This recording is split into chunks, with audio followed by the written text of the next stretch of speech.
আসসালামু আলাইকুম। জি, অসংখ্য ধন্যবাদ ভাইজান আপনাকে যে আপনি কথা বলার সুযোগ করে দিলেন। তো ভাইজান সর্বপ্রথমে জানতে চাচ্ছি আপনি কেমন আছেন? আলহামদুলিল্লাহ ভালো। আপনি ভালো আছেন? জি আলহামদুলিল্লাহ ভাইজান আমি ভালো আছি এবং আল্লাহ পাক আপনাকেও ভালো রেখেছে আলহামদুলিল্লাহ। তো ভাইজান আপনার নামটা জানতে পারি? আমার নাম মোহাম্মদ সোহান মিয়া। মোহাম্মদ সোহান মিয়া, সুন্দর একটি নাম আপনার ভাইজান, অত্যন্ত চমৎকার একটি নাম আপনার। তবে একটি কথা বলতে আমি বাধ্য হচ্ছি, সেটা হচ্ছে আপনার নাম শুনে এবং আপনাকে সামনাসামনি দেখে যারা বোঝা যাচ্ছে আপনি সাংঘাতিক একটি সাহসী মানুষ।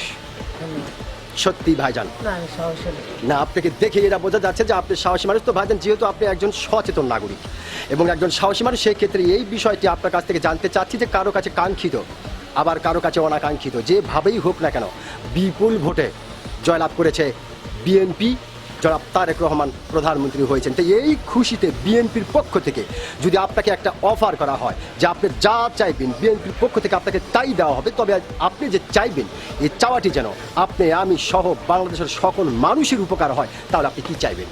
আমি চাই এই নির্বাচন সুষ্ঠু হয়েছে, জি। তারেক রহমান প্রধানমন্ত্রী, আলহামদুলিল্লাহ। জি পুরো বাংলাদেশের মানুষ ভালো থাক, সুস্থ থাক, জি। এই আশা আমার সবার কাছে, এবং সাধারণ মানুষ যাতে নিরাপদে জি। সবসময় বাংলাদেশে বসবাস করতে পারে এইরকম সিস্টেম বাংলাদেশে তৈরি করি, এতটুকুই চাওয়া। ধন্যবাদ ভাইজান আপনাকে, খুব চমৎকার এবং অত্যন্ত গুরুত্বপূর্ণ একটু পয়েন্টে আপনি কথা বলেছেন।